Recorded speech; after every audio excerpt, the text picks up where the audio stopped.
Bonsoir mes amis, c'est un privilège de me retrouver ici ce soir pour vous parler de nouveau au nom de notre bien-aimé Seigneur Jésus-Christ. Et c'est toujours un privilège de rencontrer le peuple de Dieu à n'importe quel endroit et de parler de ce glorieux nom de Jésus. J'apprécie vraiment le cantique que notre frère venait de chanter. C'est mon chant préféré. Dans ce jour où on essaye de faire de Jésus juste un simple prophète, un homme de bien ou un enseignant, cela fait vraiment ressortir sa divinité, ce qu'il était. Et je crois qu'il était... Il n'y a jamais eu quelqu'un comme lui sur la terre, il n'y en aura jamais. Il était Emmanuel. Il était l'alpha, l'oméga, le commencement et la fin, celui qui était, qui est et qui vient, la racine et le rejeton de David, l'étoile du matin. La divinité habitait en lui.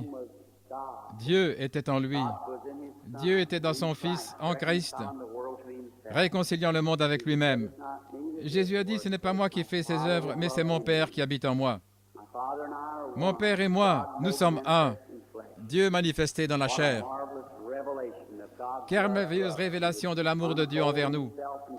Il a bien voulu se révéler et descendre pour habiter dans la chair humaine, en vue d'ôter le péché et la maladie de la race humaine, et de nous racheter en nous, ramenant auprès du Père. C'est merveilleux, n'est-ce pas? Nous apprécions vraiment cela. Eh bien, hier soir, je pense qu'il me faudra en quelque sorte m'excuser. Billy m'a pris un peu vite hier soir parce que j'étais devenu faible. Mais ces réunions, ce discernement,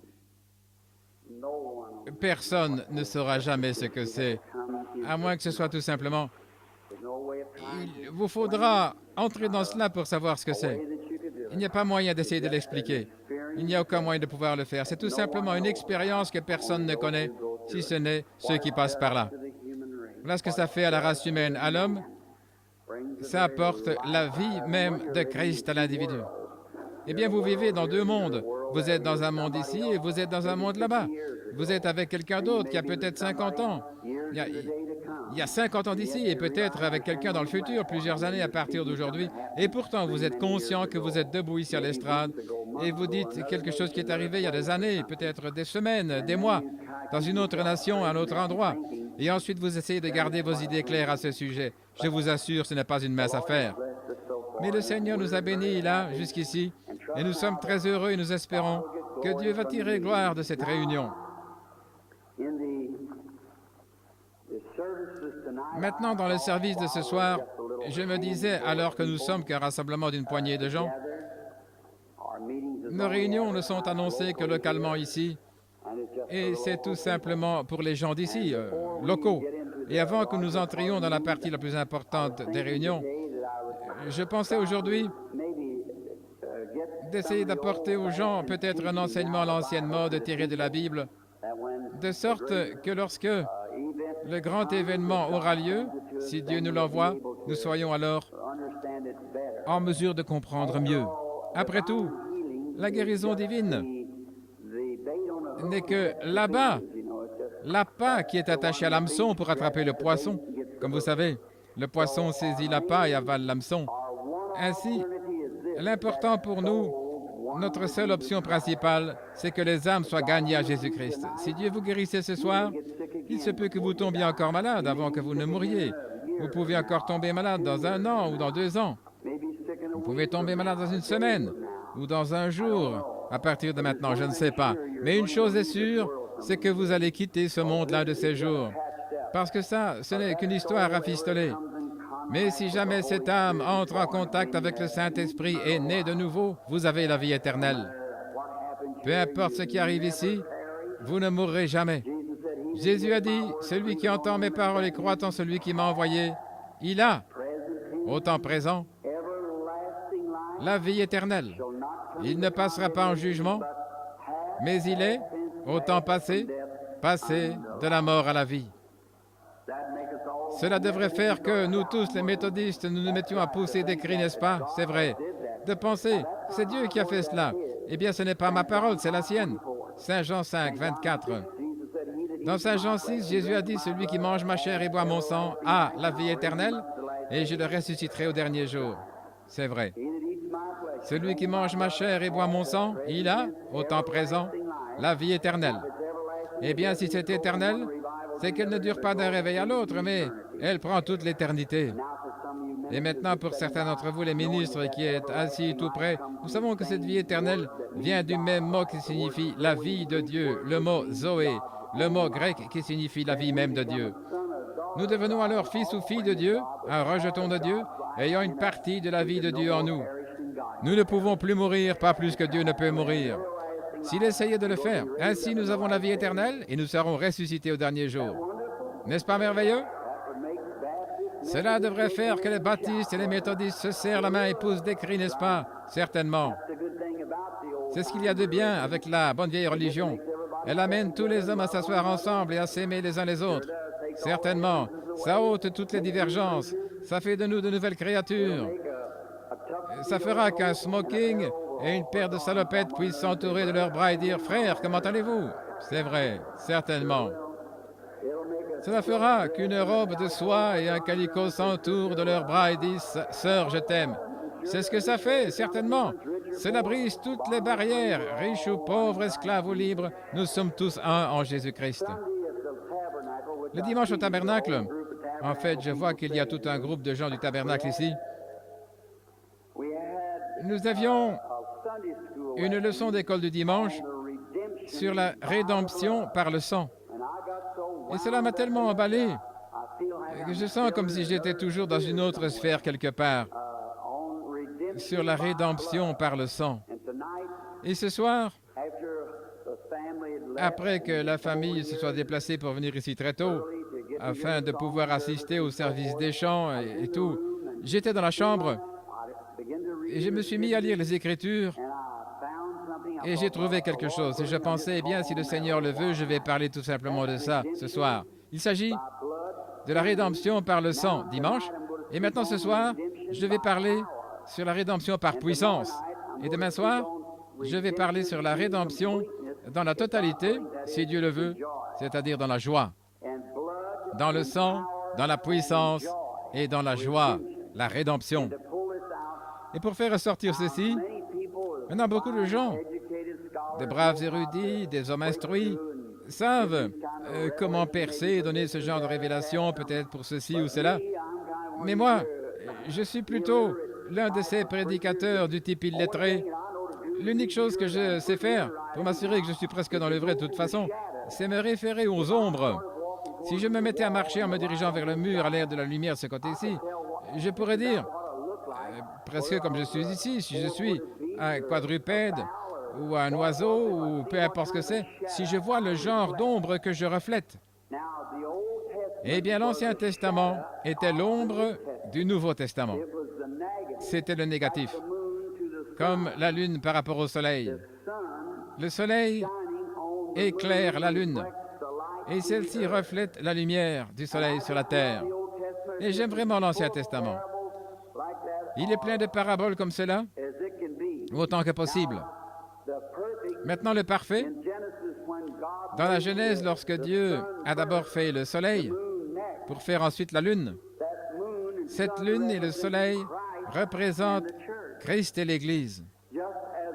Juste comme le Soleil s'élève dans sa puissance et sa gloire, lorsqu'il se couche, il renvoie sa lumière sur la Lune, dans l'obscurité, pour qu'elle reflète la lumière sur la terre en l'absence du Soleil. Lorsque Jésus est parti, il est entré dans la gloire et a renvoyé sa lumière sur l'Église pour donner à celle-ci la lumière de l'Évangile jusqu'à son retour. Oh là là! Et ensuite, ils vont se marier. Ce sera merveilleux. Ce sera une grande lumière de la lune. L'agneau et sa lumière. On n'avait plus besoin du soleil dans cette cité. Maintenant, pour une petite avant-première, retournons dans l'Exode. Et j'espère que vous n'avez pas assez de moi lorsque je parle de l'Exode. Une fois dans mon église de l'autre côté de la rivière, j'ai prêché, je crois, pendant environ 1 an et 6 mois sur Job. Chaque soir, les gens revenaient et je prenais tout simplement une petite portion de Job et on continuait. Nous avons parcouru toute la Bible. Toutes les Écritures s'emboîtent les unes dans les autres et il n'y a aucune contradiction dans la parole de Dieu. Non. Chaque portion est parfaite. C'est l'unique livre qui soit jamais écrit, inspiré comme cela, qui peut parfaitement. Il a été écrit par plusieurs écrivains et à plusieurs centaines d'années d'intervalle, et chacun d'eux parlait par le Saint-Esprit, et le tout s'ajuste parfaitement. C'est la raison pour laquelle, dans tous ces livres qui ont été ajoutés, les Maccabées et autres, ça ne concorde pas avec ceci. Je n'accepte donc pas cela. Pour moi, ceci, c'est la parole de Dieu. Et une femme m'a écrit une lettre en disant que je prêchais sur Job sur le tas de cendres. Elle a dit, frère Branham, ne voyez-vous pas que vous avez gardé Job assez longtemps sur ce tas de cendres? Il est là depuis environ 6 semaines. Et elle a dit, eh bien, n'allez-vous pas à l'ôter de ce tas de cendres? Et je lui ai répondu, lorsque le Saint-Esprit arrêtera d'envoyer la parole là-dessus, je pense que je devrais tout simplement arrêter de prêcher. Mais aussi longtemps qu'il m'a laissé continuer de parler de Job sur ce tas de cendres, eh bien, je m'en suis tenu là. Et les âmes ont été sauvées. Ainsi, c'est comme cet évangéliste qui est venu dans la ville, il a prêché un soir, il a prêché sur la repentance. Le soir suivant, la repentance. Et le soir suivant, la repentance. Après 4 ou 5 soirs, le comité des diacres est allé le voir, lui a demandé, frère, ne pouvez pas prêcher autre chose que la repentance? Il a dit, oh oui, laissez tous ces gens se repentir premièrement, ensuite je vais prêcher sur autre chose. C'est une bonne idée, qu'ils se repentent tous, nous pourrons leur prêcher sur quelque chose d'autre. Très bien. En guise d'une petite avant-première maintenant, pour ceux spécialement qui n'étaient pas au tabernacle dimanche matin, nous aimerions retourner au chapitre 12, mais notre pensée de base ce soir se trouve au chapitre 14, à partir du verset 13 dans l'Exode. Eh bien, le dimanche matin, nous nous sommes arrêtés au verset 10 sur le sujet suivant, la rédemption par le sang. Presque vous tous, vous connaissez bien cette histoire, j'en suis sûr. Maintenant, nous savons que nous pourrons bien tourner les feuilles de ce livre et tourner les pages, mais il n'y a qu'un seul qui peut ouvrir ce livre, c'est Jésus-Christ. Jean a vu le livre, il était scellé. Et il a pleuré parce qu'il n'y avait aucun homme dans le ciel qui pouvait l'ouvrir, personne sur la terre, personne sous la terre. Mais il y avait un agneau qui avait été immolé avant la fondation du monde, qui est venu prendre le livre de la main droite de celui qui était assis sur le trône. Il a ouvert les sceaux, il a ouvert le livre, il a brisé les sceaux du livre, et c'est lui qui était digne, car il avait été immolé depuis la fondation du monde. Parlons-lui ce soir et demandons-lui de l'ouvrir pour nous. Notre aimable et bienveillant Père, nous nous approchons de toi et nous nous adressons à toi premièrement au nom de Jésus. Et nous prions maintenant, pendant que nous tenons ici, étant abrités sous ce toit ce soir, alors que cette tempête fait rage à l'extérieur, la pluie tombe, tordant les choses avec ce vent qui souffle. Nous sommes très reconnaissants d'avoir la maison de Dieu où nous pouvons venir. Et nous sommes reconnaissants parce qu'il y a une tour, un refuge. Tu as dit, le nom de l'Éternel est une tour forte, le juste s'y réfugie et se trouve en sécurité.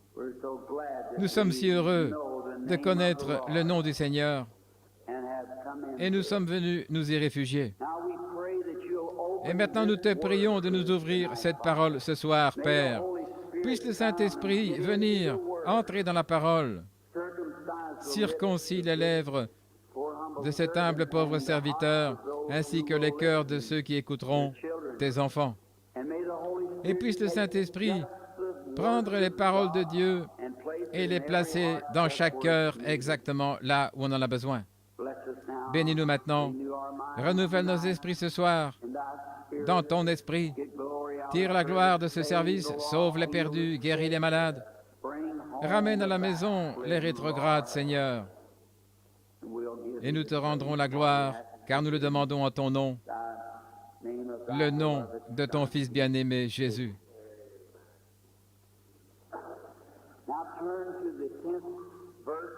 Maintenant, prenons le verset 10 du chapitre 12 de l'Exode. Voici ce que nous avons lu. La rédemption par le sang. Dieu avait ordonné qu'on immole un agneau dans chaque maison et on ne devait rien en laisser. Les jugements étaient en train de tomber et le dernier jugement était donc prêt à tomber. Dieu allait accomplir sa parole à la lettre. Et tous ces jugements en ce temps-là étaient un signe parfait, ou plutôt un type parfait des jugements qui sont prêtes à tomber maintenant. Et si vous le remarquez, avant que le jugement tombe, eh bien, les ministres peuvent ne pas être d'accord avec moi là-dessus, ce qui est en ordre. Mais avant que le jugement commence à frapper l'Égypte, Dieu avait envoyé Israël à Goshen. Ils étaient à Goshen et aucun fléau n'était tombé sur eux. C'était un type parfait de l'Église qui est transporté au-dessus de la tribulation. Très bien. Ensuite, la dernière plaie qui a frappé la terre, ou plutôt qui a frappé l'Égypte, c'était la mort. Vous tous, lecteurs de la Bible, qui êtes ici présents, vous connaissez vos leçons de l'école du dimanche et tout, vous avez peut-être utilisé plusieurs fois ce passage des Écritures. Mais la mort était le dernier ennemi qui a frappé l'Égypte. Et le dernier ennemi qui va frapper l'Église maintenant, c'est la mort, du point de vue spirituel.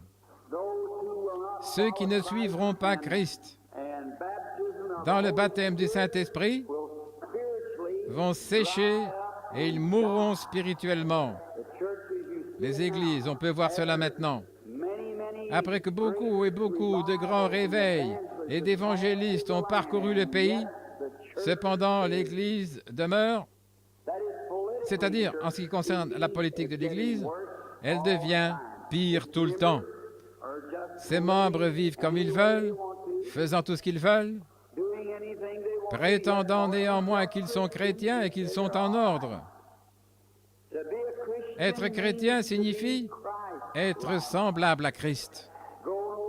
N'allez pas à un endroit où vous ne voudriez pas être si Christ venait. Ne dites rien que vous ne voudriez pas être en train de dire lorsque Christ viendra. Ne faites pas quelque chose que vous n'aimeriez pas être en train de faire lorsque Christ viendra. Ne pensez pas à quelque chose à laquelle vous n'aimeriez pas être en train de penser lorsque Christ viendra. Gardez votre seul objectif, votre cœur centré sur le calvaire. Amen. Marchez dans la lumière, comme lui est dans la lumière. Et nous avons communion les uns avec les autres. Le sang de Jésus-Christ, le Fils de Dieu, nous purifie de toute injustice. Il s'agit des méthodistes, des baptistes et de tous ensemble. Cela fait de nous un en lui.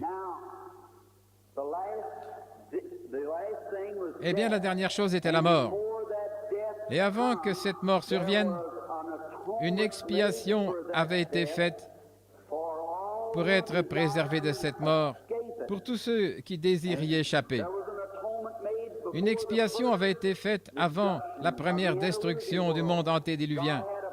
Dieu avait un prédicateur de la justice, Noé, et celui-ci a prêché 120 ans pour que les gens entrent dans l'arche. Et pour ceux qui volontairement avaient refusé d'y entrer, il n'y avait rien qui restait sinon le jugement. Et aujourd'hui, les hommes qui refusent de marcher dans la lumière de Christ, vous avez rejeté la grâce. Il n'y a donc rien qui reste sinon le jugement. Voilà tout. Il n'y a que le côté droit et le côté gauche. Vous ne pouvez suivre que l'un d'eux et vous faites votre choix. Eh bien, nous voyons qu'avant que cette nuit très effroyable n'arrive, Israël avait reçu l'ordre, et nous avons déjà appris, on devait immoler l'agneau. Dieu faisait entrer son Église dans cet exode pour la faire sortir de l'Égypte et la faire entrer dans la terre promise. J'aime ça. Ils devaient traverser de l'autre côté pour posséder le pays. Dieu leur avait donné ce pays. Cependant, il était complètement entouré de grandes forteresses et de grandes clôtures. Et la ville de Jéricho était entourée de murailles au-dessus desquelles pouvaient se faire des courses de chars, pensez-y. Mais Dieu avait dit, je vous l'ai donnée, elle vous appartient. Mais il devait la détruire complètement. Nettoyer tout ça. Et c'est ce que Dieu a fait en ce jour. Il vous a donné à chacun de vous qui en avait besoin, le baptême du Saint-Esprit. Mais vous devez entrer et posséder cela, c'est tout. Combattez toutes les divergences et démolissez les murs et entrez là et possédez-le.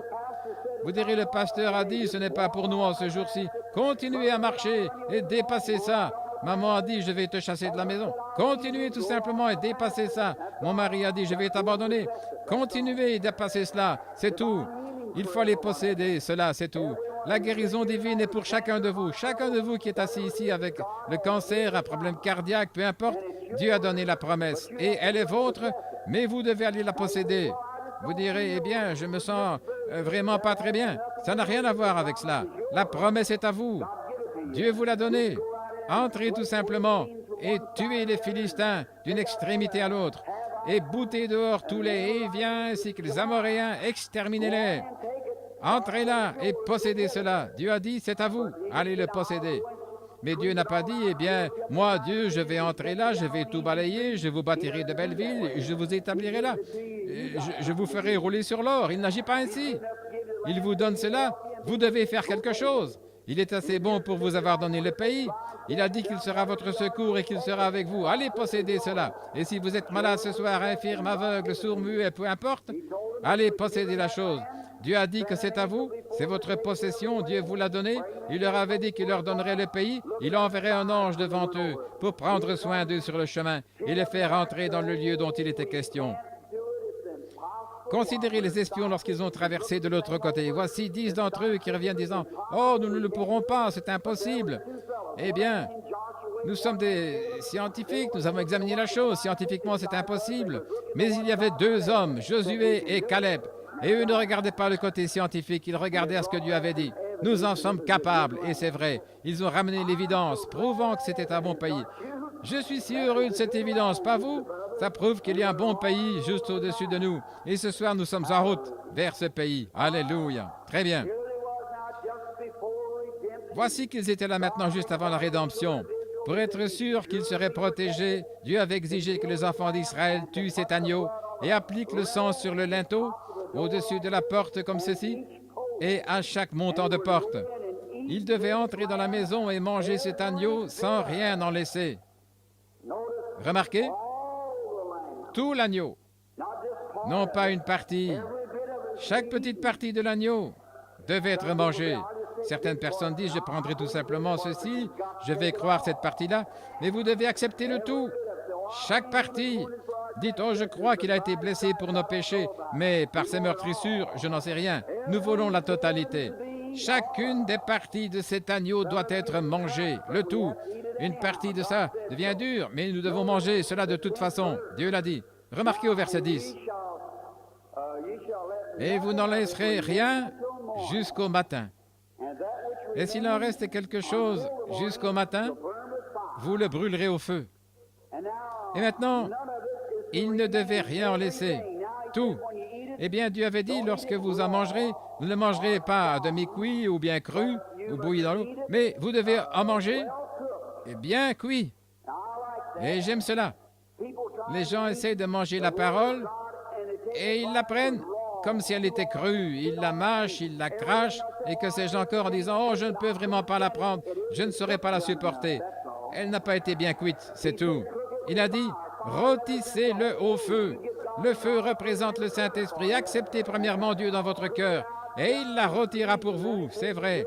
Faites-la rôtir, bien cuite et assaisonnée. Alors, ça goûtera bien. Eh bien, vous ne pouvez pas vous tenir à l'écart comme cela, en disant « Oh, je ne sais pas si c'est pour moi ou pas. » Ça pourrait être pour une époque passée. Recevez tout d'abord le Saint-Esprit et observez alors que la guérison divine signifie pour vous. Observez alors ce que signifie une religion sincère, si vous avez le Saint-Esprit pour rôtir l'agneau lorsqu'il vient. Amen. C'est vrai. Rôtissez d'abord l'agneau, et il vous faut avoir du feu pour le rôtir. Il devrait être rôti.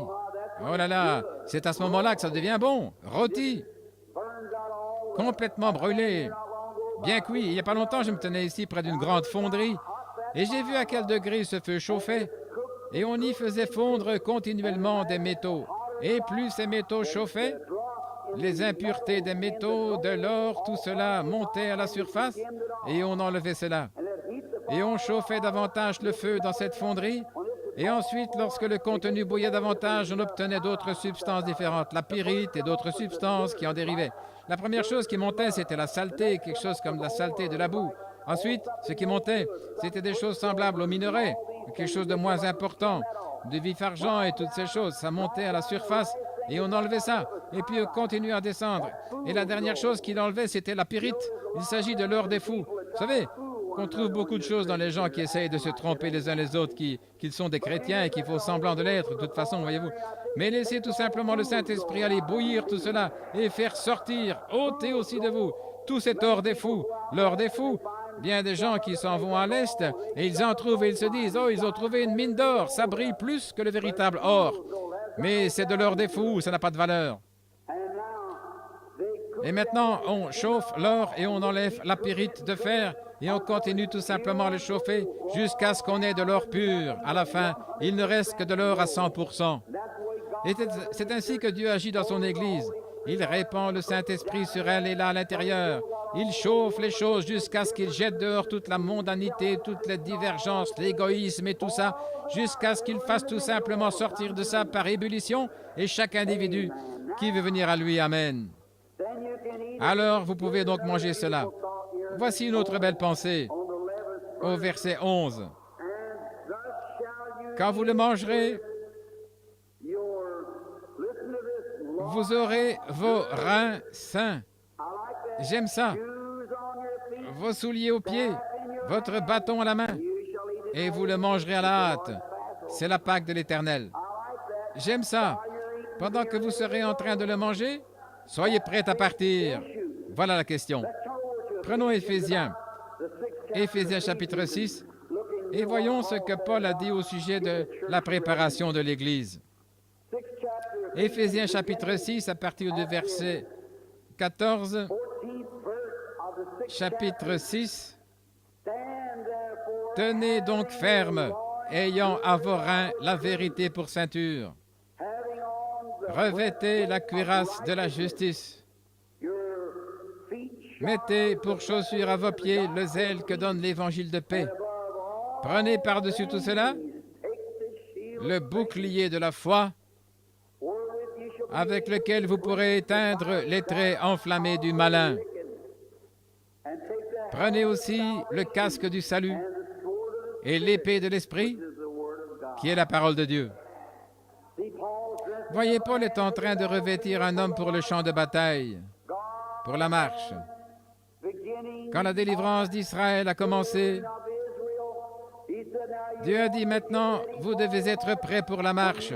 Lorsque vous serez sous le sang, mettez vos chaussures, saignez vos reins, prenez votre bâton à la main et soyez prêts pour l'appel. J'aime cela.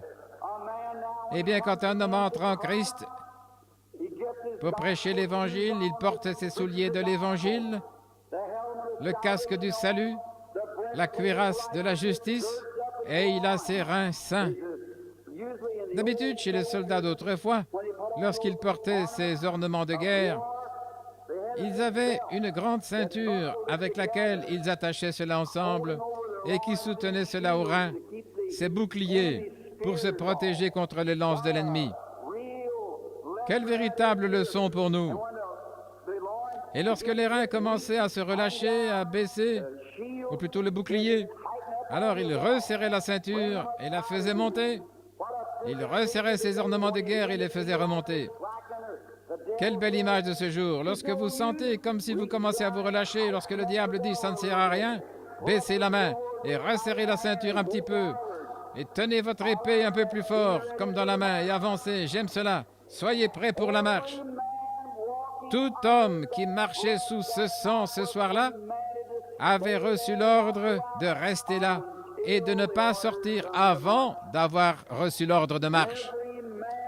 Et tout homme qui est né de l'Esprit de Dieu entre en Christ, il a la vie éternelle, il revêt son bouclier, sa cuirasse, et il se tient prêt, et il lui est défendu de partir avant d'avoir reçu l'ordre de marche. Oh, n'est-ce pas merveilleux? N'êtes-vous pas heureux que vous ayez attaché tout cela ce soir, vous, les soldats? Autrefois, on avait un conducteur de chant au tabernacle. Notre chant, c'était « C'est la bataille aux soldats chrétiens. » Et face à face, en rang serré, avec l'armure brillante, la bannière flottante, le bien et le mal s'affrontent aujourd'hui. C'est la bataille. Ne vous lassez pas. Fortifiez-vous et tenez ferme par sa force. Si Dieu est pour nous, sa bannière sur nous, nous chanterons le chant de la victoire.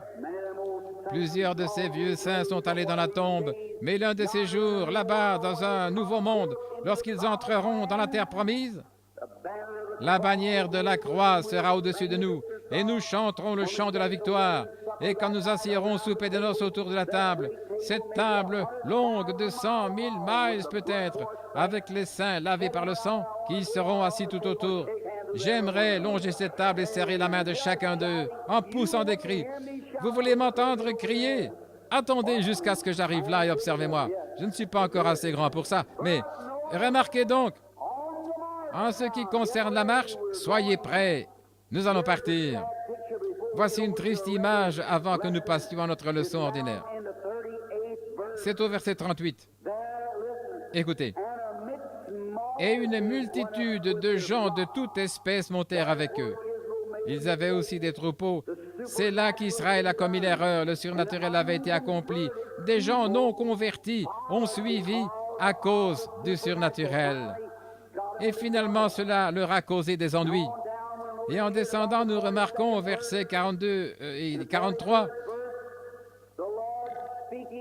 le Seigneur s'est adressé à Moïse et lui a dit que personne, sauf ceux qui étaient sacrifiés, ou plutôt personne ne pouvait manger le sacrifice, excepté ceux qui étaient circoncis. Aucun étranger, personne du dehors, personne ne devait en manger, si ce n'est seulement les circoncis.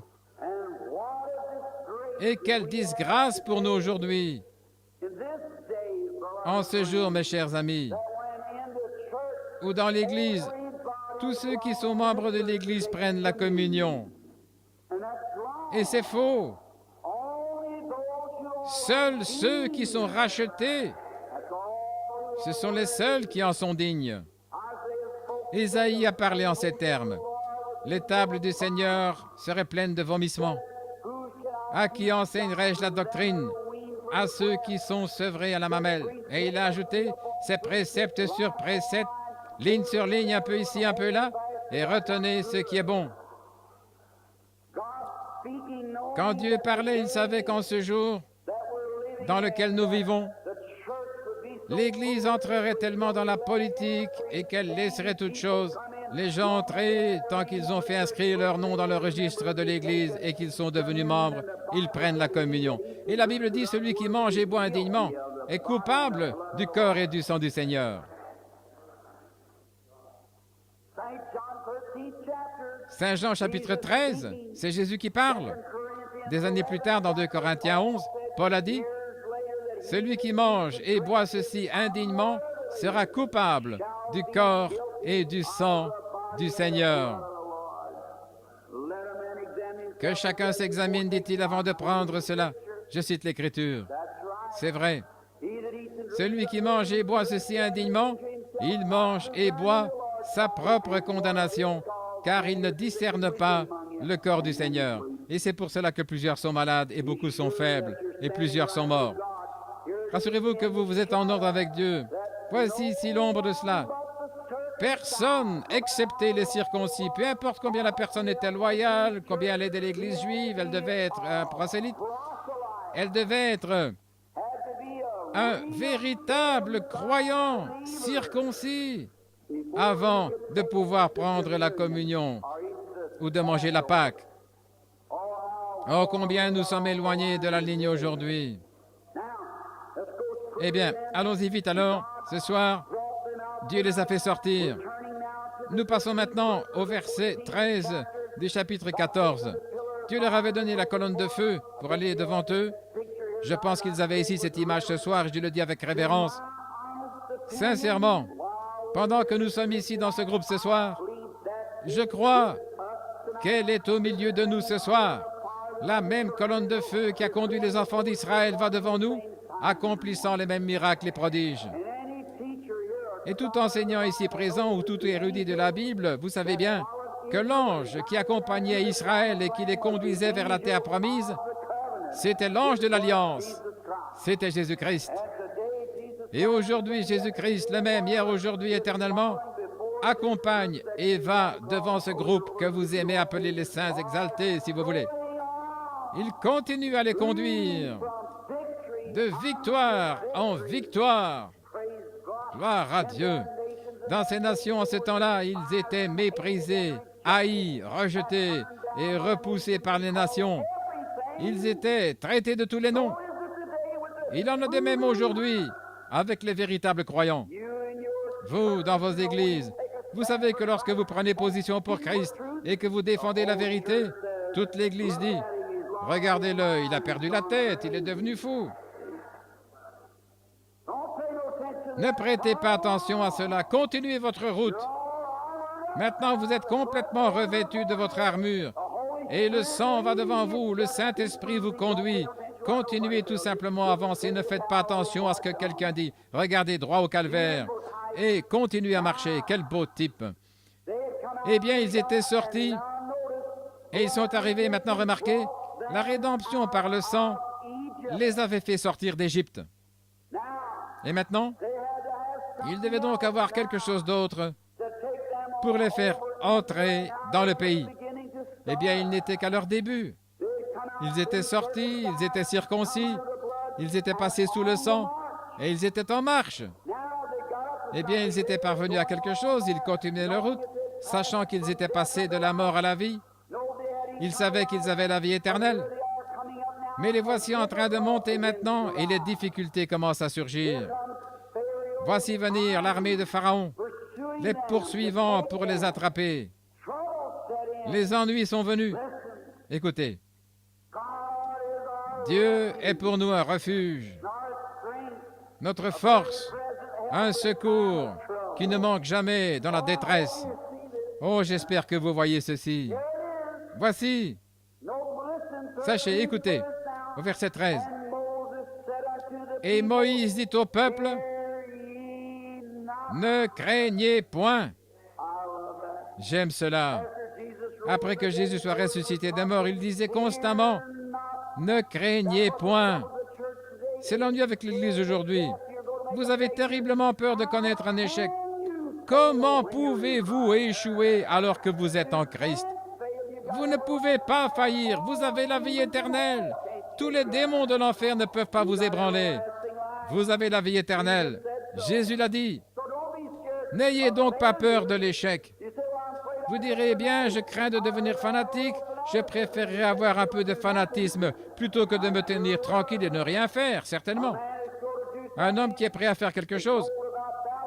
On parle de Ballard par ici. Un homme est venu chercher auprès de lui du travail et il lui a dit, apposez votre signature ici. Il a pris son stylo pour signer et Ballard lui a demandé, où est votre gomme? Il a dit, je n'en ai pas, je ne commets pas d'erreur. Il a dit, je ne saurais pas vous employer. Vous n'allez rien faire, c'est vrai. Si vous ne commettez pas d'erreur, vous ne faites rien. Allons-y, mon frère. Soyons actifs et pleins d'entrain. J'aime Longfellow là. Ne me dites pas en poésie mélancolique que la vie n'est qu'un rêve dénué de sens et que l'âme qui sommeille est morte et les choses ne sont pas ce qu'elles semblent être. Oui, la vie est réelle et la vie est solennelle. Et la tombe n'en est pas le but. Tu es poussière et tu retourneras à la poussière. N'a pas été dit de l'âme, soyons actifs. De tout cœur dans le combat. Ne soyez pas comme un troupeau muet. Soyez un héros. N'attendez pas que les gens vous persuadent d'aller à Christ. Tenez-vous comme un homme ou une dame. Acceptez-le. Marchez en avant. Victorieux. Amen. C'est ce que Dieu cherche. Des soldats qui sont prêts, qui sont rudes. Vous ne pesez peut-être que 75 kilos, mais vous pouvez néanmoins être tenace, frère, et rempli de puissance, si seulement vous laissez Dieu faire les choses à sa manière. Et j'ai vu des gens qui pesaient 100 kilos, qui n'avaient même pas un brin de virilité en eux. C'est vrai, c'est juste. Remarquez, Moïse dit au peuple, ne craignez pas, tenez-vous tranquille et voyez la délivrance de l'Éternel. C'est bien. Continuez à marcher. Ne craignez rien. Si vous avez accepté Christ comme votre sauveur, allez de l'avant. Frère Branham, j'ai besoin du baptême du Saint-Esprit. Continuez tout simplement à avancer, n'ayez pas peur. Vous direz, je suis malade maintenant, frère Branham, je ne peux pas aller plus loin. Ne vous lassez pas. Continuez simplement à avancer. Observez la délivrance de notre Seigneur. Acceptez-la. Continuez à avancer. Vous dites, comment ça va se passer? Les médecins m'ont abandonné. Eh bien, le médecin fait de son mieux. Mais Dieu n'a pas encore fait le mieux qu'il peut, c'est vrai. Juste un instant, écoutez maintenant. Très bien. L'Éternel, il agira pour vous aujourd'hui, car les Égyptiens, les assaillants, ces fauteurs de troubles. Vous direz, frère Branham, si je pouvais tout simplement cesser de fumer, si je pouvais cesser de boire, si je pouvais cesser de voler, si je pouvais cesser de faire ceci et cela. Ne vous lassez pas, continuez à marcher. Dieu prendra soin du reste. Si j'étais sûr de pouvoir le faire, frère Branham, j'accepterais Christ maintenant même. Ne vous inquiétez pas, allez de l'avant. Continuez tout simplement. Vous verrez la délivrance de l'Éternel. Car ces Égyptiens que vous voyez aujourd'hui, vous ne les reverrez plus jamais. Amen. La chose sera réglée dans quelque temps. L'Éternel combattra pour vous, et vous gardez le silence. Et l'Éternel dit à Moïse, « Pourquoi cries-tu à moi? Parle aux enfants d'Israël, qu'ils se mettent en marche. » J'aime ça. N'essayez pas de dire, « Eh bien, j'ai adhéré à l'Église il y a 10 ans, frère Branham. J'ai été un bon et fidèle membre. C'est bien, j'apprécie ça. Mais continuons à avancer ce soir. Dieu continue à avancer. Aujourd'hui, les gens font marche arrière. Ils disent, eh bien, la science, il y a 150 ans en France, un savant a fait cette déclaration. Si jamais un homme allait à la vitesse vertigineuse de 30 miles à l'heure, la gravitation l'ôterait de la Terre. Il serait parti. 30 miles à l'heure. Il file environ à 1600 miles à l'heure de nos jours et vous n'entendez plus jamais la science se référer à cela. Il avait raison à son jour, mais on vit dans un autre jour, c'est vrai. Mais nous, les prédicateurs, oh non, la guérison divine, eh bien, faites-moi voir ce que Moody, Finney, Knox, Calvin, l'un d'eux a dit. Ils avaient raison en leur temps, mais nous avançons, nous allons de l'avant. Nous avons autre chose. Et là, dans la parole du semeur, Jésus a dit qu'un semeur est sorti pour semer des semences. L'ennemi est passé par là, il a semé des mauvaises herbes au milieu du blé. Il a dit, laissez-les croître ensemble. Vous montrerez toujours combien le monde devient méchant, mais vous manquez de voir combien l'Église devient puissante en même temps.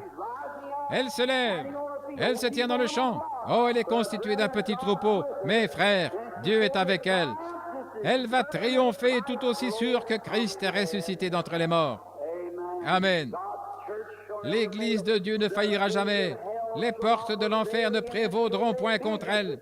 Il a montré qu'elles seraient contre elle, mais elles ne prévaudront pas. L'Église va triompher par le sang de Jésus-Christ pour une marche triomphale. Je suis certain d'une chose, c'est que Dieu aura une Église sans tache ni ride et irrépréhensible. Amen. Je suis tellement heureux à cause de ça. Eh bien, si je suis dans cette Église, Amen. Frère Madame, comment y entre-t-on? Par une lettre? Non. Comment y entre-t-on? Par la naissance.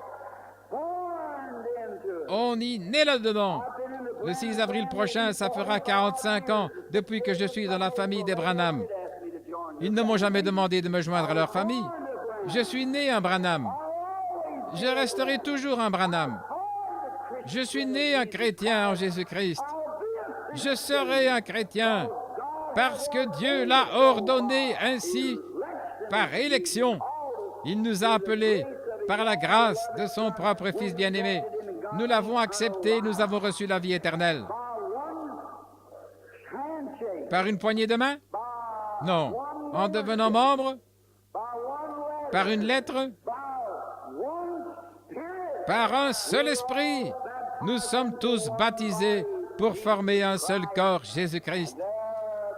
Et là, nous devenons des concitoyens du royaume. Aujourd'hui, pendant que je priais là-bas, je pensais au fait que ceci est le jour pour lequel nous aurons à répondre. Et je n'aurai pas à répondre pour la génération qui a été avant moi ou la génération qui sera après moi. Mais au jugement, je devrais me tenir avec cette génération. Et j'ai dit, écoutez, il y avait sur le panneau la photo d'une femme qui était en train de prendre de la bière et quelque chose du genre. Et on disait qu'elle était sans souffle et quelque chose de ce genre. Et moi, j'ai dit, oui, et même sans vie. Voilà, j'ai dit, quelle disgrâce. Avec toute la prédication, parfois il semble, j'en ai parlé à ma femme et j'ai dit, parfois il semble que ça ne fait aucun bien. Mais de toute façon, je dois être la voix d'avertissement sans tenir compte de ce que les gens font. Je dois prêcher l'Évangile de toute façon et témoigner de la résurrection et de la puissance de Jésus-Christ. Laissez-les abandonner cela et tournez-leur le dos. Dieu les jugera au jugement pour cela. Je ne suis responsable que de prêcher, et les autres ministres aussi qui prêchent l'Évangile. Eh bien, j'aime vraiment cela. Remarquez. Maintenant, allez de l'avant, et vous verrez la gloire de Dieu. Mais écoutez maintenant le verset 16. Nous lisons ceci. Mais lève la verge. La verge, c'était la verge du jugement. Eh bien, ce n'était pas la verge de Moïse, c'était la verge de Dieu. Si vous remarquez, Moïse a pris cette verge, il l'a soulevée comme ceci. Les mouches sont venues. Il a soulevé au-dessus des eaux. L'eau est devenue du sang. C'était la verge du jugement de Dieu.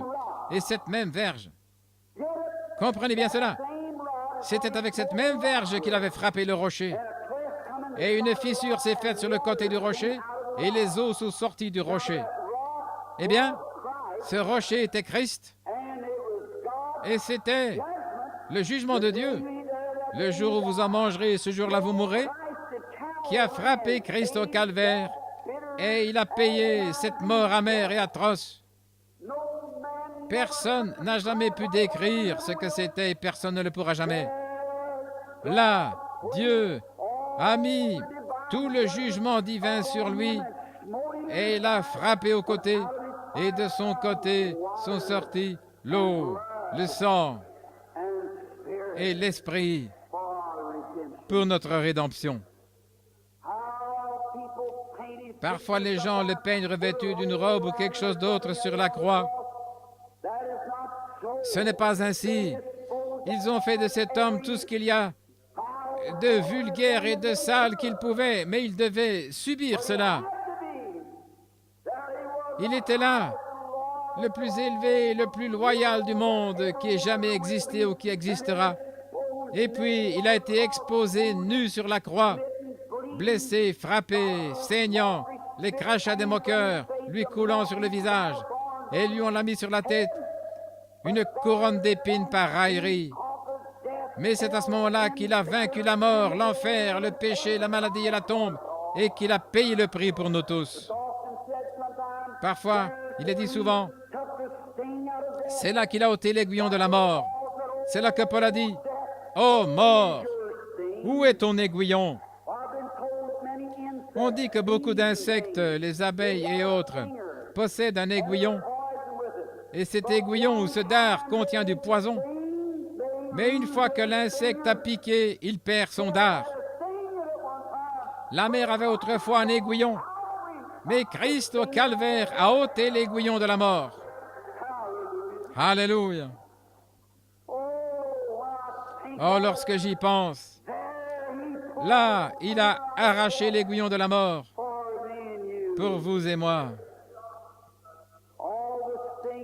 Tout l'aiguillon de la mort, Paul a dit, lorsqu'on s'apprête à lui trancher la tête dans la prison romaine, il a dit, « Oh mort, où est ton aiguillon ?» Il a pointé le calvaire. C'est là que l'aiguillon de la mort a été enlevé. « Oh tombe, où est ta victoire ?» Il a dit, « Mais grâce soit rendue à Dieu qui nous donne la victoire par notre Seigneur Jésus-Christ. Amen. »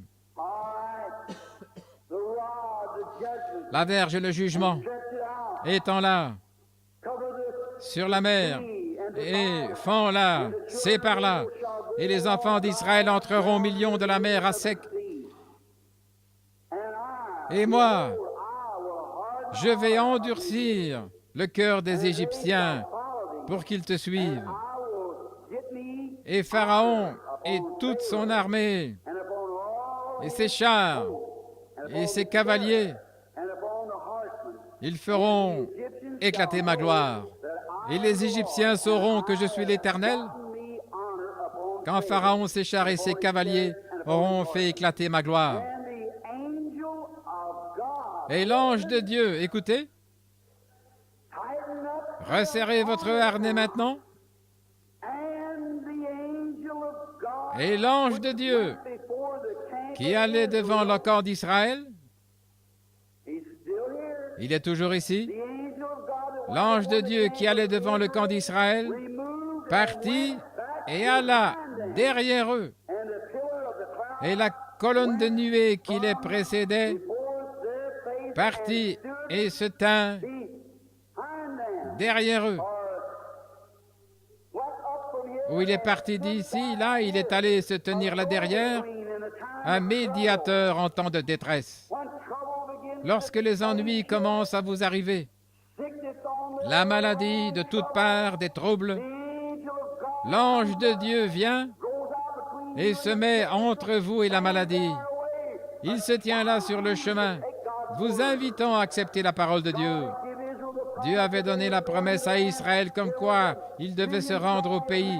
Il y avait probablement 1 million d'hommes qui venaient à leur trousse pour les attraper et les tailler en pièces comme une troupe d'animaux. Mais l'ange de l'Éternel qui était là pour les conduire vers la terre promise s'est levé du milieu du camp et est allé se tenir entre eux et le danger. Alléluia. Et il le fait encore. Et il frayera la voie. Oh, je l'aime vraiment pour cela, pas vous? Il frayera maintenant même la voie pour chaque personne malade ici présente. Il a toujours ouvert la voie et il se tient entre vous et le problème. Et je sais qu'il est ici juste en ce moment même. Vous pouvez me traiter de fanatique si vous voulez. Je ne suis pas responsable de ce que vous dites, mais je suis responsable de ce que je dis devant Dieu.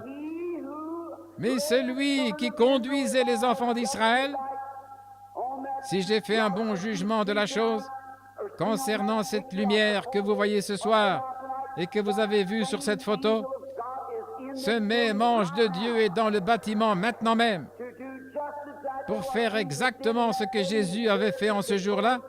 Il est ici pour la confirmation. Ce qu'il avait fait à l'époque, il est ici maintenant et il sera toujours le même ange de Dieu qui s'en va pour se tenir entre nous et la maladie, pour se tenir entre nous et la mort. Il n'est pas étonnant que David a dit, « Oui, quand bien même je marcherai dans la vallée de l'ombre de la mort, je ne craindrai aucun mal, car tu es avec moi. » Certainement. Il se tenait là, l'ange de Dieu, qui allait devant le camp d'Israël. Et il est parti et s'est tenu entre eux et l'ennemi. Et l'ange de Dieu se tient ce soir entre chaque individu ici et l'ennemi. Je sais de quoi je parle. Je sais que pendant que je me tiens ici en ce moment, sur cette estrade devant ce petit groupe de gens, je sais que Dieu est descendu. Il est descendu de la gloire et il se tient dans ce bâtiment en ce moment. Si seulement vous osez sortir sur base de la parole de Dieu, voyez s'il ne va pas aussi avancer devant vous. Regardez. Et cette colonne de feu est allée se tenir entre le camp et les Égyptiens.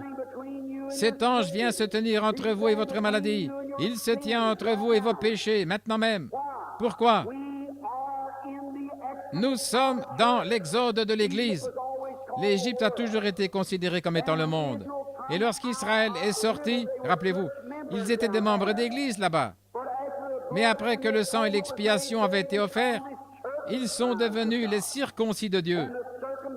Et la circoncision aujourd'hui, c'est le baptême du Saint-Esprit. Étienne a dit, « Vous tous, incirconcis de cœur et d'oreille, pourquoi vous opposez-vous toujours au Saint-Esprit? Ce qu'ont fait vos pères, c'est ce que vous faites aussi. Le Saint-Esprit a fait la circoncision dans le cœur, retranchant les choses du monde. Autrefois, c'était l'Église de la sainteté à l'ancienne mode qui vivait cela, qui agissait comme cela, qui vivait comme ça. Mais aujourd'hui, elle est exactement comme le reste du monde. C'est une disgrâce. Nous avons laissé tomber les barrières. Autrefois, le vieux frère Spurgeon disait, c'était un vieux prédicateur méthodiste, il chantait, « Nous avons laissé tomber les barrières, nous avons laissé tomber les barrières, nous avons fait des compromis avec le péché, nous avons laissé tomber les barrières, les brebis sont sorties. Comment les boucs sont-ils entrés? Parce que vous avez laissé tomber les barrières. C'est cela, vous avez laissé tomber le modèle de la vie chrétienne. Parce que les séminaires ont produit quelques prédicateurs et les ont envoyés là pour faire des compromis avec la vérité. Mais le Saint-Esprit a toujours été là pour condamner le péché et il se tient ce soir entre le croyant et les choses du monde. Amen.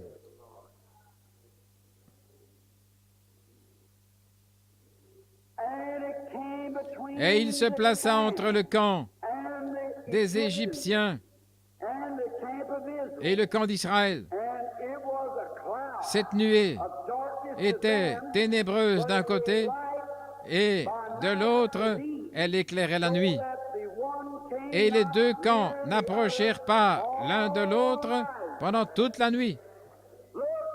Écoutez, la même chose qui a été donnée à ce groupe de croyants, la lumière, aveuglait les autres. Très bien. Mettez votre gilet anti-choc. Voici la chose. Écoutez.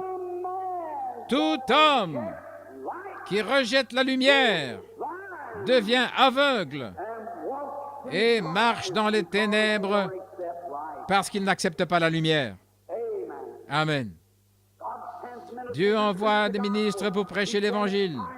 Il envoie des signes et des prodiges parmi les hommes pour confirmer cela comme étant la vérité.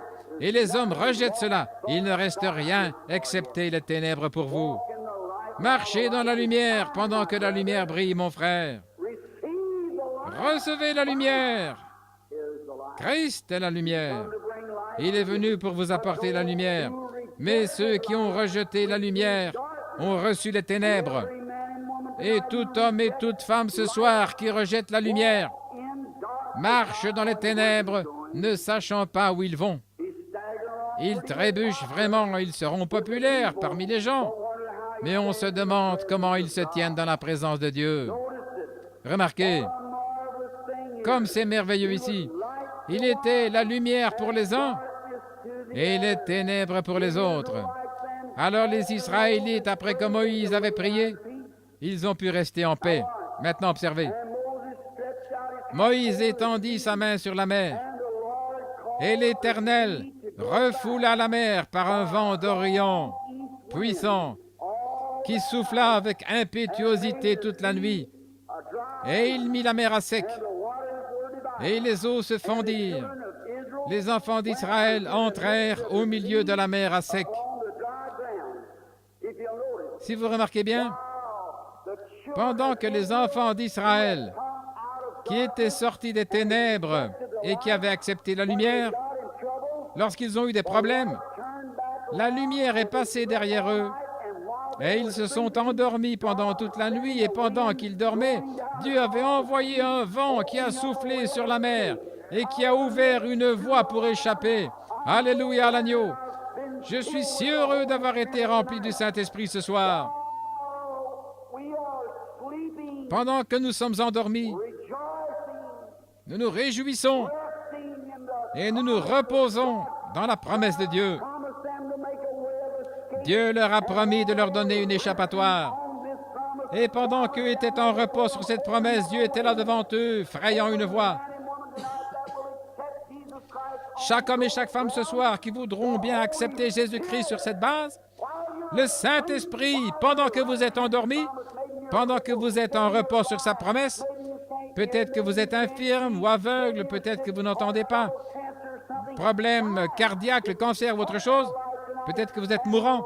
Acceptez la lumière ce soir et reposez-vous là-dessus. Et le vent, qui est venu comme un vent impétueux le jour de la Pentecôte, descendra et passera par là pour ouvrir une voie pour vous. Alléluia. Afin que vous traversiez cette vallée de la maladie, pour juste retourner dans la terre de la bonne santé une fois de plus. Vous traverserez d'un trait cette terre des religions différentes, froides, formalistes, et enchaînés vers un cœur rempli du Saint-Esprit, de la joie, qui est heureux et qui se réjouit. Dieu manifeste sa puissance, et il était en train de la manifester. Il montrait la rédemption par puissance. Il a montré le sang jadis. Il a montré sa puissance ici par son sang, par la rédemption. Il a montré sa puissance pour échapper à la mort par le sang. Il a montré sa puissance pour frayer un moyen d'échapper par la rédemption, par la puissance. Et aujourd'hui, vous qui avez accepté, Amen, vous qui avez accepté le sang de Jésus-Christ pour vous nettoyer du péché, la puissance du Saint-Esprit est ici pour vous conduire au baptême du Saint-Esprit. La puissance de Dieu est ici pour vous transformer afin que vous passiez de la maladie à la bonne santé. Dieu continue à avancer dans l'exode de son Église et l'Église est en plein épanouissement, là où Dieu rassemblera bientôt son grain. C'est merveilleux de sortir des ténèbres pour entrer dans la merveilleuse lumière. Combien nous aimons cela! Oh, j'aime vraiment cela! Cela représente pour mon âme ce soir, mes amis. Aujourd'hui, je parlais à un homme qui venait de me rencontrer quand j'étais à l'extérieur et il m'a dit, j'ai essayé de parler aux gens, il a dit, j'ai beaucoup changé, Billy, depuis que tu étais enfant. Il a dit, tu passais à mon lieu de travail pour me dire que je devais me mettre en ordre avec Dieu et que je devais en ordre avec lui. Et il a dit, et je me suis plutôt moqué de toi. Mais il a dit, Billy, à présent les choses ont changé. Il a dit, maintenant je sais de quoi tu parles. Je me suis dit, gloire à Dieu. Quand j'essaie d'en parler aux autres, a-t-il ajouté, ils changent de sujet et se mettent à parler d'un journal amusant ou autre chose. Il ne s'agit pas de moi. Ce type qui vient après, là au coin, il peut mourir, il est le suivant. Peut-être que son numéro vient juste après, ne sachant pas à qui est attribué le numéro suivant. C'est peut-être le vôtre ce soir, mon ami. Celui-ci peut être le temps où Dieu va vous appeler. Oh Dieu, le glorieux Saint-Esprit qui se tient ici ce soir entre la vie et la mort, qui se tient ici ce soir entre la maladie et la bonne santé. Je sais de quoi je parle, c'est vrai. Juste en ce moment même, le même Saint-Esprit que vous sentez maintenant, chaque personne qui est née de nouveau est tenue de sentir cet esprit dans la salle. Vous n'y pouvez rien. Si vous avez la vie en vous, vous savez qu'il est là. Très bien. C'est comme un aimant. Lorsqu'un grand aimant s'approche d'un métal, celui-ci commence à bouger et à se déplacer. Et pourquoi? Plus l'aimant s'approche. C'est comme un grand aimant qui descendait ici à Hammond, dans l'Indiana. J'étais en train d'observer les gens pendant qu'ils ramassaient des copeaux sur le plancher. On tirait un grand levier et un grand aimant descendait. Et on balayait tous les copeaux, on les ramenait au milieu du plancher. Et pendant que l'aimant passait, tous ces copeaux qui avaient été magnétisés par l'aimant, le fer, montaient directement et étaient emportés par l'aimant. Et on les démagnétisait, on les laissait tomber dans la coupole et on les faisait fondre une fois de plus. Il y avait beaucoup de copeaux d'aluminium qui restaient. J'ai demandé pourquoi ces copeaux ne sont pas partis. L'homme répondu, ils n'ont pas été magnétisés. Et j'ai dit gloire à Dieu. Pourquoi ces copeaux-ci ne sont-ils pas descendus, ces morceaux de fer? L'homme a répondu, si vous remarquez bien, c'est parce qu'ils sont cloués au sol. Il en est ainsi de beaucoup de gens, mes amis. Vous devenez membre d'église, vous n'êtes pas magnétisé par le baptême du Saint-Esprit. Alors vous laissez quelque chose vous enchaîner, au point de divergence qui vous enchaîne. Mais l'un de ces jours, il y aura un grand aimant qui viendra de l'Est appelé le Fils de Dieu. Il balayera ce pays et chaque personne qui est mort en Christ ressuscitera avec lui pour aller dans l'au-delà. Et ces vieux corps seront transformés, rendus semblables à lui, semblable à son propre corps glorieux dans lequel nous vivrons éternellement, libérés de la maladie, libérés de la vieillesse, libérés de toute autre chose, et dans la gloire de Dieu pour vivre dans sa présence pour toujours. Amen. Que cela ne vous effraie pas, je me sens religieux maintenant même. Certainement. Très bien. Car je sais que mon Rédempteur est vivant, et que dans les derniers jours il se tiendra sur cette terre, et même si les vers de ma peau détruisent ce corps, mais dans ma chair, je verrai Dieu. Il me sera favorable. Mes yeux le verront et pas un autre. Ne pensez pas que je suis fou, je ne le suis pas. Si je suis fou, laissez-moi tranquille. Je suis plus heureux comme ceci que je l'étais autrement. Oui, laissez-moi tout simplement rester comme ceci. Oh, certainement, fou vis-à-vis du monde. Car ces choses que le monde traite de folie, Dieu les traite de bénis. Vous devez être insensé aux yeux de ce monde. Pourquoi? Vous n'êtes pas de ce monde. Lorsque vous traversez cette ligne de séparation, vous devenez des concitoyens du royaume de Dieu. Oh là là! Combien c'est bon! Eh bien, vous devenez une nouvelle créature. Oh là là! Vous êtes changé de ceci, ce que vous êtes maintenant. Vous êtes maintenant des fils de Dieu. Maintenant, nous sommes assis ensemble dans les lieux célestes. Non pas que nous le serons dans les milléniums, mais nous le sommes maintenant. Juste en ce moment, nous sommes des fils de Dieu. Juste en ce moment, nous sommes assis ensemble dans les lieux célestes en Jésus-Christ. Non pas tout simplement dans l'Église, nous sommes en Jésus-Christ. Le Seigneur Jésus ressuscité est ici. Il est ici dans sa puissance. Il est ici dans sa puissance de rédemption. Il est ici pour l'exode. Il est ici pour faire entrer chaque membre d'Église dans la communion avec lui. Il est ici pour faire entrer chaque pécheur, peu importe combien vous êtes vil. Il est ici pour faire entrer la puissance de sa résurrection dans votre vie et faire de vous une nouvelle créature. Il y a quelques années, toutes les religions du monde se sont réunies. Je pense que c'était à Londres, en Angleterre ou ailleurs, je ne me rappelle plus. Mais lorsque tous parlaient en faveur de différentes églises, les mahométans, bouddhistes et tout, un petit homme qui représentait l'église de la sainteté de l'Amérique, John Witt, je crois que c'était son nom. Ainsi donc, lorsqu'il s'est levé à son tour pour parler dans ce grand rassemblement où toutes les religions étaient représentées, il a raconté l'histoire de Lady Maccabée. Combien cette femme était vile. On l'avait arrêtée dans l'Oklahoma avec un cigare à la bouche, conduisant ou transgressant la loi sur la vitesse. Elle parcourait les rues dans un carrosse. Elle avait commis tant de meurtres. Elle était tellement souillée, tellement méchante, que lorsque les bourreaux sont allés pour mettre du goudron ou des plumes sur elle, ceux-ci n'ont pas voulu mettre la main sur elle. Ils craignaient de se souiller. Et après avoir raconté cette histoire de façon dramatique, au point que tous ceux qui étaient au bord de leur siège, il a demandé, « Messieurs, vous qui appartenez aux religions de ce monde, votre religion possède-t-elle quelque chose qui pourrait purifier les mains de Lady Maccabée? » Personne n'a dit un mot. Il a sauté en l'air et il a claqué les talons et il a claqué des mains. Il a dit, « Le sang de Jésus-Christ ne purifiera pas seulement ses mains, mais il purifiera aussi son cœur. » Amen, c'est vrai. Le sang de Jésus-Christ prendra la prostituée la plus vile de Louisville, dans le Kentucky, et fera d'elle une sainte, une dame. Il prendra le contrebandier d'alcool de cet endroit et fera de lui un gentleman et un saint de Dieu. Mes amis, citoyens du royaume, mes compatriotes du Kentucky, de l'Indiana et des environs, ce soir, ne pensez-vous pas qu'il est temps pour vous de considérer ce Seigneur Jésus avant que la dernière occasion vous soit retirée? Lorsque vous voyez l'Église entrer dans ce glorieux exode, quand vous voyez la colonne de feu marcher au-devant, se tenir là et accomplir des prodiges et des miracles, il est ici ce soir dans toute sa puissance de la rédemption. Il est ici pour guérir chaque pécheur et pour ramener chaque rétrograde. Il est ici pour guérir chaque personne malade. Il est le plein évangile et nous prêchons le plein évangile. Mangez tout l'agneau, rôtissez-le avec le Saint-Esprit et sachez qu'il est bon à manger, car le Saint-Esprit nous a prédit qu'il est vraiment bon. Goûtez et voyez combien le Seigneur est bon. Cela goûte comme du miel sur le rocher. Notre Seigneur Jésus est ici dans son amour et dans sa puissance, dans ses glorieuses bénédictions rédemptrices.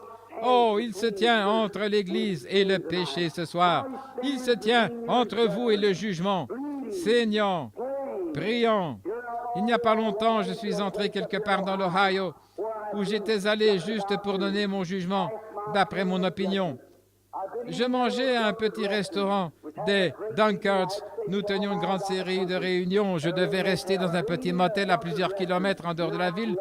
Je mangeais dans un restaurant des Dunkards. Ce sont des braves gens aimables et le dimanche, ils avaient fermé, ils étaient allés à l'église. Il me fallait de l'autre côté dans un petit restaurant américain ordinaire pour y prendre mon dîner. Lorsque j'ai franchi la porte, là, il y avait un policier entourant une fille de son bras et jouant à une machine à sous.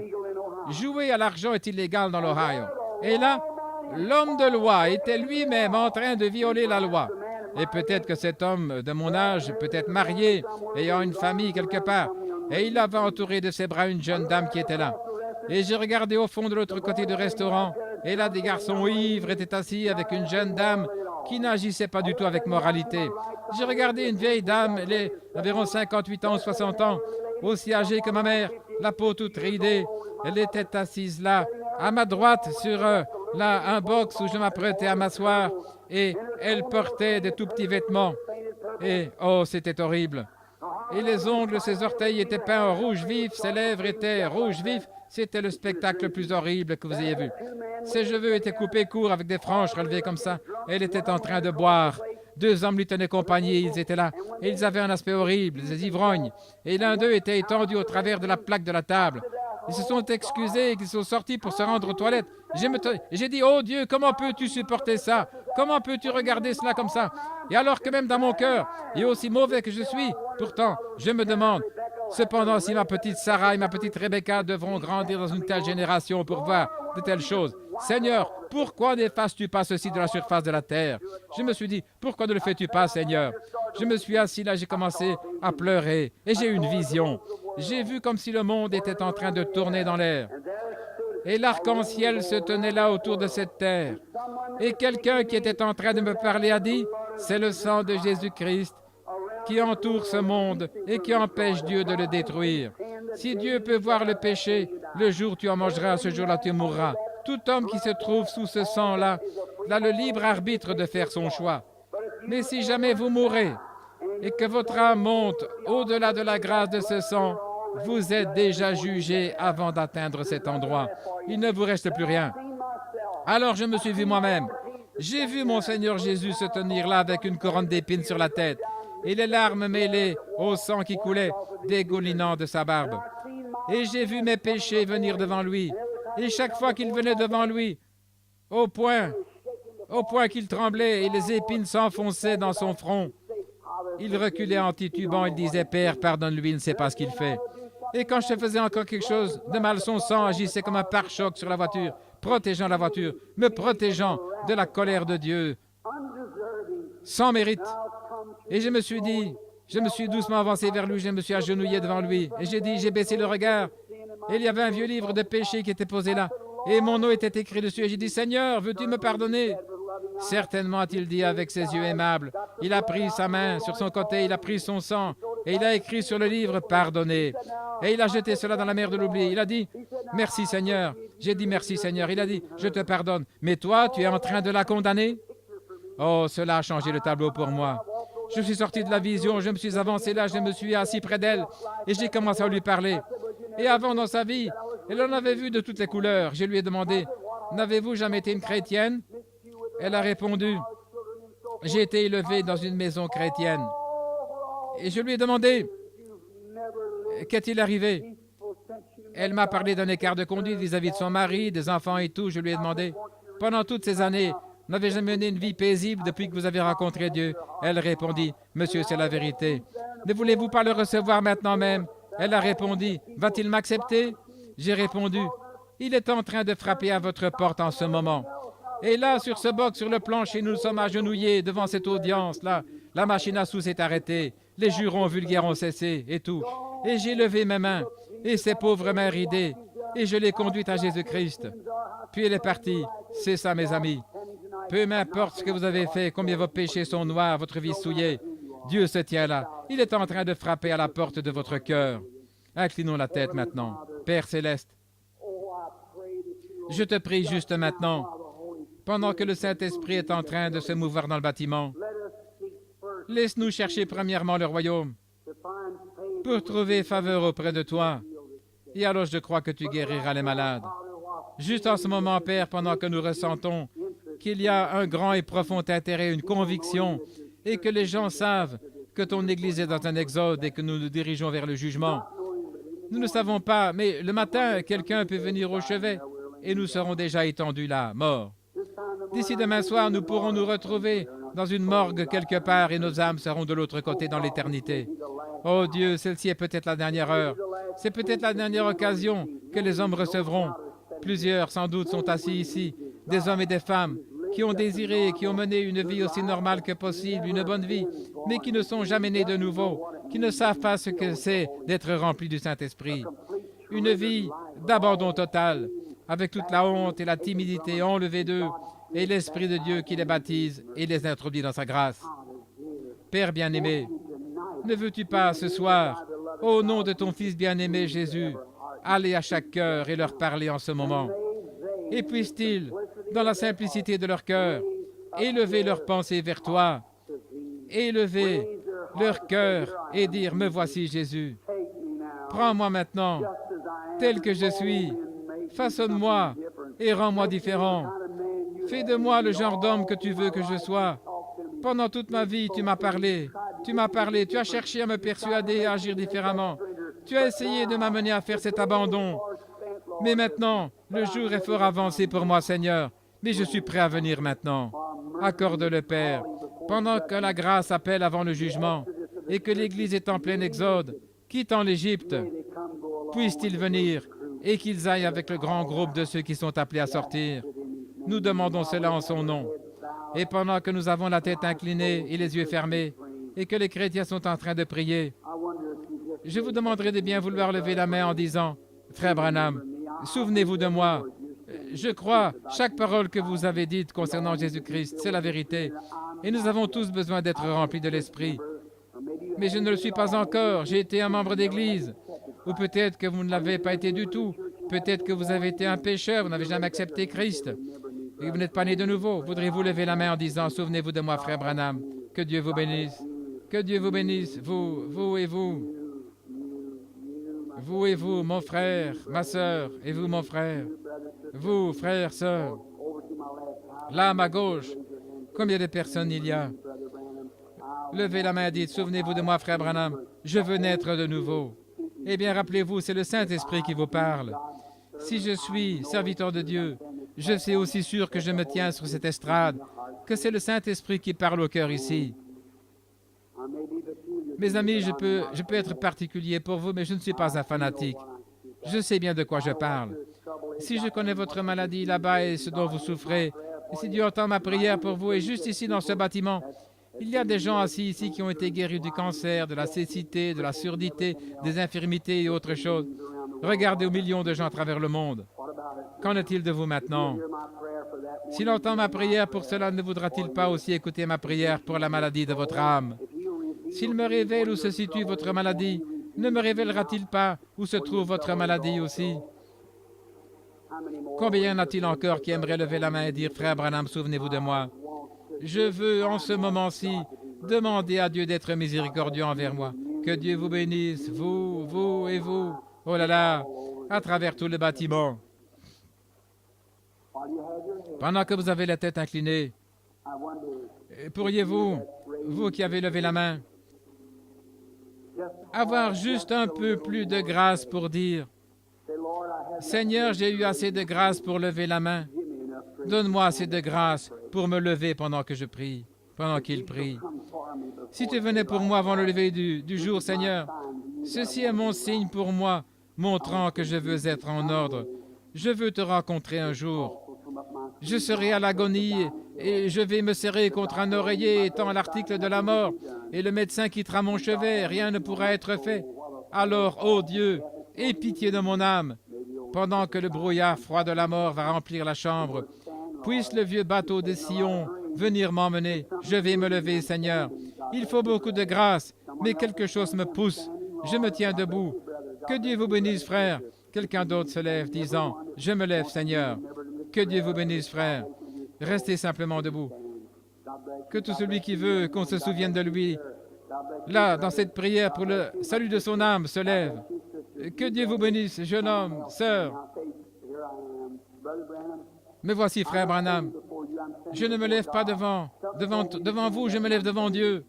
Quelque chose m'a dit de me lever et je me lève. Voulez-vous le faire? Tenez-vous tout simplement debout. Acceptez Dieu comme ceci. Que Dieu vous bénisse, madame. Il y a encore d'autres. Que Dieu vous bénisse. C'est vrai. Cette pauvre mère qui tient son petit bébé, qui essaye de se lever, qui a les larmes aux yeux. Ne voulez-vous pas venir? Que Dieu vous bénisse. Qui voudra bien se lever maintenant? Que Dieu vous bénisse. Peut-être que vous voulez tout simplement vous rapprocher un petit peu. Ne remettez pas cela plus tard. Levez-vous tout simplement. Voudriez-vous le faire? C'est vrai. Tenez-vous simplement debout. Il y a au moins 3 personnes encore. Je suis en train de le regarder droit en face. Il devrait se tenir debout parce que l'ange de Dieu se tient là. Que Dieu vous bénisse, madame, c'est vrai.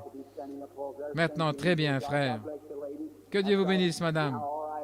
Vous savez qu'il fait pression sur votre cœur. Très bien. Je sais. Maintenant même. Je vais encore attendre 1 minute. Il se tient là, mon ami. C'est lui qui vous dit de vous lever. Ne voulez-vous pas le faire? Très bien. Êtes-vous sûr maintenant? Si Dieu vous appelait ce soir, dans cette réunion, ce sermon, cette invitation va vous rencontrer là de l'autre côté, lorsque vous allez mourir. Qu'en avez-vous fait? Si vous n'êtes pas très sûr, tenez-vous debout maintenant pour qu'il vous voie que vous voulez bien accepter de marcher dans la lumière. Maintenant, notre bienveillant Père céleste, tes enfants bien-aimés que voici ont attendri leur cœur. La parole est tombée dans leur cœur ce soir. La foi vient de ce qu'on entend et ce qu'on entend de la parole. Et ils ont entendu. Et toi, tu as attendri leur cœur. Beaucoup sont debout, des hommes et des femmes, des garçons et des filles. Ils te confessent comme leur propre sauveur et conducteur bien-aimé.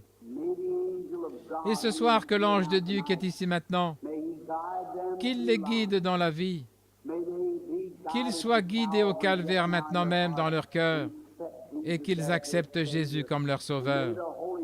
Et que le Saint-Esprit, par le sang de Christ, descende dans leurs âmes et ôte toute indifférence, et qu'il les remplisse du baptême du Saint-Esprit. Que ceci soit la soirée la plus glorieuse de leur vie. Nous savons que c'est le cas, car ce soir ils te reçoivent. Accorde-le, Seigneur, juste maintenant, qu'ils rentrent à la maison à partir d'ici ce soir étant heureux, et qu'ils se réjouissent et louent Dieu de tout leur cœur. Je demande cette bénédiction au nom de Jésus-Christ. Maintenant, que le Seigneur vous bénisse pendant que vous êtes assis. Laissez-moi vous poser une question maintenant. Chacun de vous qui étiez debout et qui sait que quelque chose lui est arrivé pendant que vous étiez debout, levez la main. Levez tout simplement la main si vous savez que quelque chose est arrivé. Que Dieu vous bénisse. Oui, c'est juste. Absolument. Je me suis tenu debout et j'ai vu ici, juste à l'instant même, le même ange dont je parle circuler ici à travers le bâtiment. Le même ange du Seigneur, la colonne de feu. Au cours des 5 ou 10 dernières minutes, j'ai prêché sous cette inspiration-là. Je le sens, je vois cette colonne de feu circuler à travers ce bâtiment. Eh bien, vous pouvez penser que je suis en train de vous raconter des histoires, mais c'est la vérité. Maintenant, je ne pense même pas à appeler une ligne de prière. Je pense que je vais me tenir ici. Je vais demander à Dieu de confirmer par des signes et des prodiges que je vous ai dit la vérité. Combien ici veulent être guéris, les malades? Levez la main. Où que vous soyez, levez tout simplement la main et dites « Je l'accepte ». Très bien. Je veux que vous regardiez, que vous viviez, que vous croyez. Quelqu'un dans cet auditoire, quelqu'un, regardez par ici et dites « Seigneur Jésus, je crois que la raison pour laquelle j'ai fait cet appel à l'autel, c'est parce qu'il nous faut d'abord trouver grâce à ses yeux. Ceci est quelque chose de nouveau pour moi. Il me faut premièrement trouver grâce à ses yeux. Alors si j'ai trouvé grâce et que j'ai rendu un service, et vous, une douzaine ou 2 douzaines d'âmes sont venues à lui, certainement. Maintenant, chacun de vous qui êtes venu à Christ, cherchez une bonne église remplie du Saint-Esprit et rendez-vous là. Et là, cherchez son baptême jusqu'à ce que vous l'ayez reçu. Allez tout simplement là chaque jour, le jour et la nuit, continuez simplement à prier. Eh bien, vous qui êtes malade, si je vous ai dit la vérité, Dieu témoignera que c'est la vérité. La seule chose qui puisse faire cela, et Dieu fera connaître cela si vous priez tout simplement et que vous croyez de tout votre cœur. Regardez et dites ceci. Lorsque l'ange du Seigneur m'a rencontré là à Greens Mill dans l'Indiana, il y a 8 ans de cela, depuis mon enfance, il m'a accompagné. Il m'a montré des visions. Lorsque je suis allé vers lui, il m'a dit, « Si tu es sincère, que tu amènes les gens à te croire, rien ne résistera à ta prière. » Eh bien, il peut faire la même chose pour vous maintenant, comme à cette époque-là. Il est ressuscité d'entre les morts. Et là, l'auditoire qui est dehors devant lui, il sait ce qu'a chacun de vous, ce que vous avez fait, votre problème et tout. Croyez-vous cela? Alors croyez de tout votre cœur. Je remarque un jeune homme qui est assis là. Il croit. Il a la foi. Croyez-vous que Dieu peut me permettre de connaître votre problème? Vous le croyez? S'il le fait, accepterez-vous votre guérison? Vous souffrez du cœur, n'est-ce pas vrai? Et si je vous disais que vous en êtes guéri, allez-vous le croire? Tenez-vous debout. Vous êtes tendu, vous avez un souffle au cœur, cela vous a dérangé tout un temps. Lorsque vous vous couchez aussi, cela vous étouffe et vous avez beaucoup de palpitations, des battements irréguliers, n'est-ce pas vrai? Cela provoque une indigestion qui part de votre estomac, ça monte à travers ses veines, n'est-ce pas vrai? Ça ne vous dérangera plus. Tenez-vous simplement à ce que vous avez, juste en ce moment. Rentrez chez vous et soyez guéris. Je ne suis pas en train de lire votre pensée. Vous m'êtes totalement inconnu. Vous êtes tout simplement un homme qui est assis là. N'est-ce pas vrai? Je ne vous ai jamais vu, gloire à Dieu. Eh bien, l'ange de Dieu est ici. Franchement, jeune homme, j'aimerais vous demander quelque chose, et voyez si cela est vrai ou pas. Il y a environ quelques instants, tout d'un coup, quelque chose d'étrange vous a traversé lorsque j'ai commencé à parler de l'aiguillon qui est arraché de l'insecte qui pique, n'est-ce pas vrai? Et vous avez eu une sensation étrange, n'est-ce pas vrai? Et ne m'avez-vous pas regardé au même moment? Et mes yeux n'ont-ils pas rencontré les vôtres au même moment? C'est à ce moment-là que vous avez été guéri de votre problème de cœur. Alléluia. Je ne suis pas en train de lire vos pensées, mes amis. Je dis tout simplement la vérité. Que pensez-vous? Croyez-vous? Croyez-vous que je suis le prophète de Dieu? Vous qui êtes assis sur les sièges de devant, je vous parle beaucoup parce que vous êtes devant. Voyez, c'est là derrière au fond et tout autour de moi. Mais croyez-vous que si je peux contacter votre esprit, Dieu révélera ce qu'est votre problème? Accepterez-vous votre guérison? Vous êtes diabétique, est-ce vrai? Levez la main si c'est vrai. Tenez-vous debout. Acceptez votre guérison maintenant. Que le Seigneur Jésus-Christ vous guérisse. Que Dieu vous bénisse. Ayez la foi. Y a-t-il quelqu'un ici qui croit? Ayez la foi dans votre cœur, de tout votre cœur. Je vois un jeune homme qui est assis là avec un costume bleu. La colonne de feu se tient juste au-dessus de lui.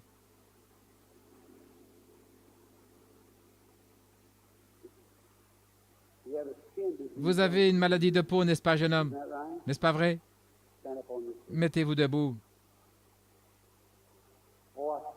Oh, je vois, vous êtes avec cette délégation. Est-ce vrai? Eh bien, voulez-vous rentrer chez vous guéri? Levez la main et dites, Seigneur Jésus, maintenant je crois que l'ange de Dieu vous conduit et je crois que je suis guéri. Qu'en pensez-vous? Monsieur qui est là à côté de lui, croyez-vous aussi? Mettez-vous debout un instant pour que je puisse vous regarder.